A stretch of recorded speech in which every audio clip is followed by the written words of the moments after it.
set aside to dissect the state of the ANC, and then after that challenging some of the crucial issues that South Africa is facing regarding unemployment, job creation, the crippling inequality in South Africa. And President Jacob Zuma essentially saying that he believes that the ANC has come out of this policy conference much stronger. He commended all the delegates for the robust debate on quite a number of issues. But what we expected him, of course, to say was to express concern of the continuing what was previously referred to as a cancer within the African National Congress when it relates to factions and slates and the state of the ANC due to disunity. Who better to wrap all this up with either than the Secretary General of the ANC, Mr. Mantashe. Mr. Mantashe, thank you very much for your time. 5 days of grueling debate. 6 days. 6 days. I did not count the Thursday, did I? 6 days. 6 days. 6 days of grueling debate for the African National Congress. We heard President Jacob Zuma quite confident there that all the pertinent issues that were put on the table were addressed. Griselda, it's 6 days. 6 days. It's Friday, Saturday, Sunday, Monday, Tuesday, Wednesday. I think I'm fatigued. That is 6 days. Quite sufficient time to engage, not sufficient to find all the solutions. But what was important about this conference was that delegates from all the provinces were robust and hard at each other, which made a big difference. Even when they disagreed civilly, hard, sometimes stood up on their feet. But it was quite important that we had a good 6 days of engagement. One of the key issues that President Jacob Zuma mentioned related to factions and slates and how that has been a thorn in the side of the African National Congress. If you listen to him, he spent some time on the question of trying to address factions and divisions. He told an idea that is still an idea. It's not a resolution. But I did get murmurs inside as the president was making those remarks, saying that he would go to each province over the issue of the winner-takes-all principle, which doesn't fare well for the African National Congress, and that perhaps whoever becomes was sent to the top job, the loser should take a deputy president, and that the one who was perhaps the preferred candidate should take second deputy. Too much murmurs inside the conference. No, it looks like a wild idea. But if you look at it carefully, it is one of the ideas that is seeking to unify factions and force them to work together. And that's why it took a lot of time to refer to what happened after Pulukwan, what happened after Mangaung. People leave conference having lost, they go to the trenches immediately and people fight. He throws that idea. It's not a resolution, it's an idea. Having said that, you know, that still has to go to the branches, of course. We understand it still has to be ratified. Yes. But to those murmurs that we saw there, does the ANC fear perhaps that those who might not be happy with the proposal that has now been put forward, that could cause more problems for the ANC? Some are even saying a possible split, given the fact that perhaps this proposal is seen to want to satisfy a certain faction of the ANC. Now, those are hard feelings when an organization is factionalized. But if you look at it, look at the merits, branches must debate it, discuss it. If they are not able, they will discard it. But we must all apply our mind in how best do we unify the movement and minimize the threat of a split. Actually, a threat of a split is higher when there is a loser and a winner. But if you pull teams together, you are trying to force people to work together. Whether they will fit together and be loyal to each other is a different matter. But it's an idea. I want to emphasize this. It's an idea that is thrown. Branches must discard it and not think about is it for candidate X or candidate Y. It's not for that. What is best for the ANC? That's what delegates must discuss. But President Jacob Zuma seemed quite stern on it when he said that he would go from area to area, branch to branch, to ensure that this looks like the likely solution to the ANC's factional battles and what we're seeing. You should have noticed that he also emphasized all the time that the branches must debate the issue. because actually the decisions in the are taken by the branches. I can have a brilliant idea. If I have that brilliant idea, it must find resonance with the branches and members of the ANC. If it does not, it will not fly. I want to talk about one of the other issues that seem to have been quite a thorn in the side of this policy conference. Is it true that you had to douse some fires in some of those commissions, SG, when some of the delegates had asked Joel Nitshitenze to leave the commission, because we know already it's been confirmed that there is some dissent within the ANC over the non-use of the word white monopoly capital? No. You see, that's the problem with Rumamongaras and talebearers. They go around and tell people things that happen. What happened was that after receiving the report, what caused a discomfort, not in the commission, was in the media briefing of reporting 9 out of 11 commissions accepting this. Because the argument in the plenary was, it doesn't matter whether it is 6-3 or 5-4. 2 proposals are in the report that will go to the branches and the debate continues. It can only be finalized in December. So the only issue that we had was going up and make it public that is a 9-2, because once you play numbers, you are actually splitting the delegates. Delegates are here. That's why when they came to the next commission, they didn't use the numbers. They said a dominant view is this, but there is also this view. Both of them will be in the report that is circulated so that the debate must continue. And he has not been chased out of any place. He has not been chased out of the plenary. There is no truth in that. SG, in one of the commissions as well, we understand that the chair of the disciplinary committee, Derek Hanekom, had also come under fire over a tweet in March 2016 where he said that the expropriation of land without compensation is not ANC policy. Were there delegates who called for him to be disciplined? The reality of the matter is that I was not in that commission. I can paint a picture that I imagine. But in the steering committee, which I chair, that case was not brought to us because it was settled in the commission. The chair of the commission asked Derek to apologize. Derek apologized in the commission. So he did apologize? In the commission. And that issue was settled right there. To go around with it is actually mischief because you must appreciate that when debates are robust and candid, emotion get raised. Unless you are old like me, you see, I have no emotions. To me, crying and laughing are the same thing. They are expressions of emotion. But when debates are hot, people tend to be taken up. And that issue was settled in the commission. There was no case that was taken to the steering committee or the general committee. One of the other crucial issues relates to the Integrity Committee as well. Certainly the ANC seems to want to be dealing harshly with ill-disciplined members of the ANC. And by the looks of things, you're wanting to give the Integrity Committee more teeth in dealing with ANC members perhaps who do not toe the line. This was formed 5 years ago. Why does the ANC see the need to deal with this particular issue now? And some would argue that it could be very selective in that there are members of the ANC who've been accused of serious misconduct, whether it's allegations of corruption, and nothing has happened to high-ranking officials within the ANC. Griselda, I can tell you, I'm one of the people in the ANC who has a lot of faith in the Integrity Commission because I know its work.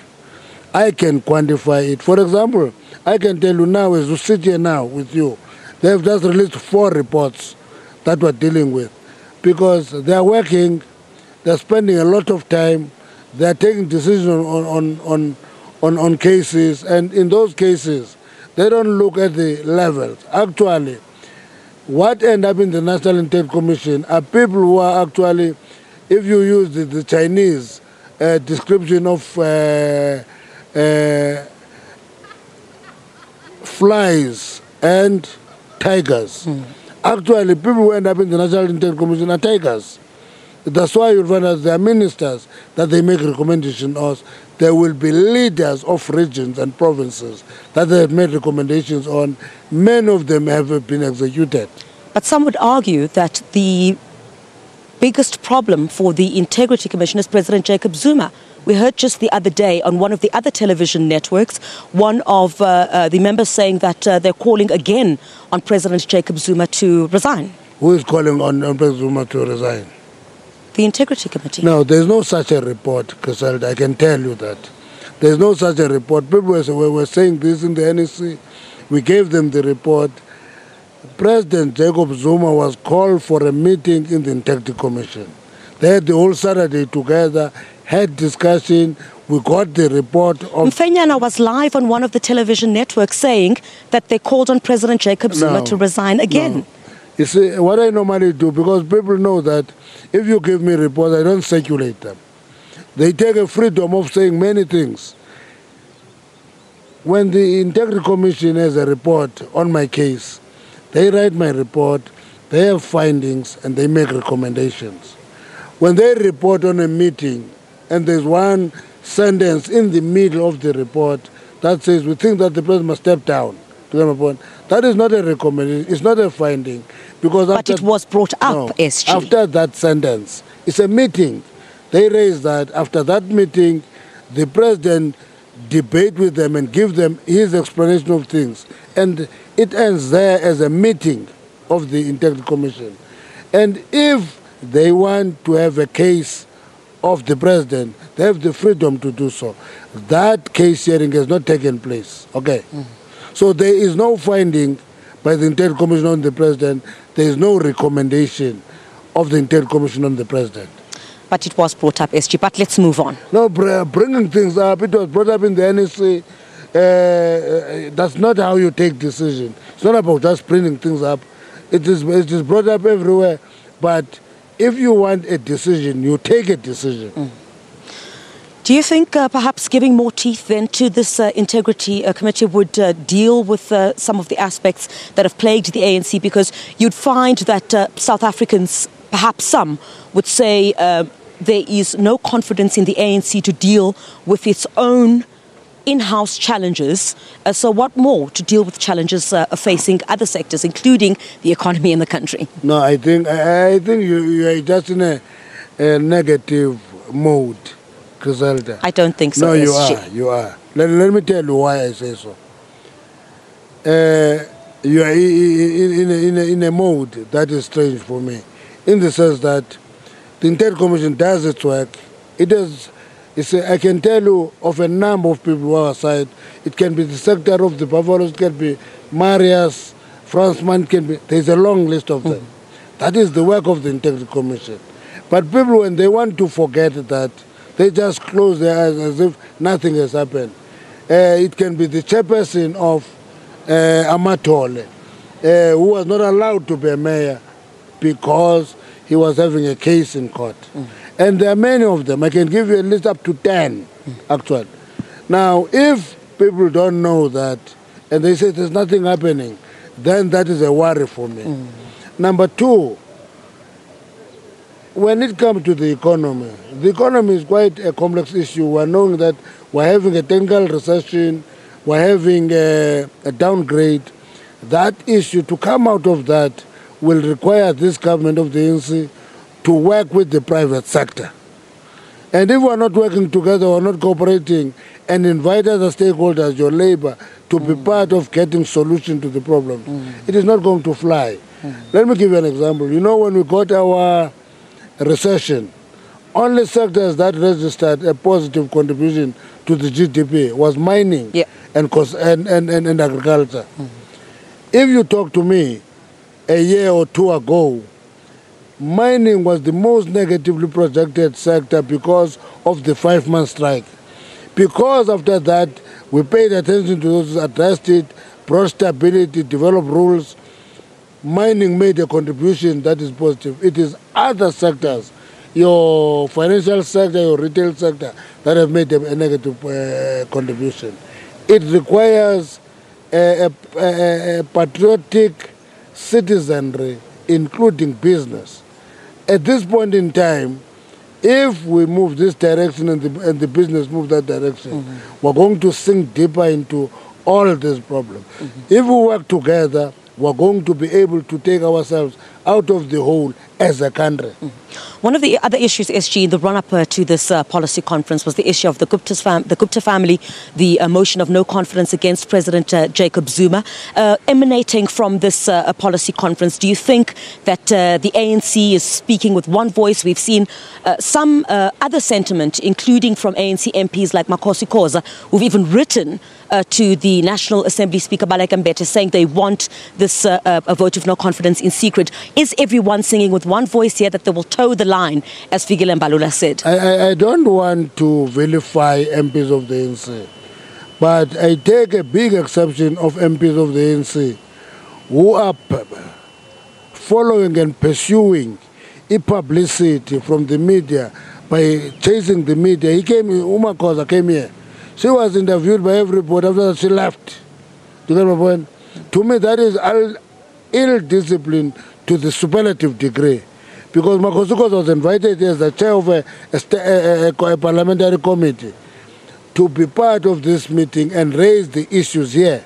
She is not here. She talks to every media house because she is pursuing a publicity hype around herself. Will she be hauled before the ANC in the next coming days? No. We'll talk to her. I did talk to her before. We'll advise her, Uguti. You know, when you want to be self-centered and attack your organization, that is like suicide bombing. Because you want to destroy yourself, in the process, blow the organization up. She must talk to us. Makosi Khoza is a member of the ANC, is an MP of the ANC. She must talk to the ANC. She must not tell everybody else except the ANC. So is everyone coming out of this policy conference speaking one voice? We are better, much better and much more united than when we started the conference 6 days ago. Just finally, before we wrap up, SG, one of the other proposals from the Eastern Cape, for example, was that all 1 million plus ANC members should vote for a national leader. Did that find much resonance in this policy conference? Is that something that, for example, to deal with issues of vote buying, factionalism, one of the key issues that was mentioned? Okay. Can I tell you what is nice about a policy conference? Ideas are entertained here. But I can tell you that if you can have electronic voting, the most disadvantaged will be rural members of the ANC. Will not have access to technology. It will need still hard work of going around to make them vote. But it's an idea, it's on the table. It's there, it's going to the branches. If they endorse it, it goes to the National Conference, it's accepted, it will be policy. Secretary General of the ANC, thank you very much for your time. And it's certainly not a negative sentiment. The President even praised the media there for the work that we have been doing. That's why I don't want to spoil that space.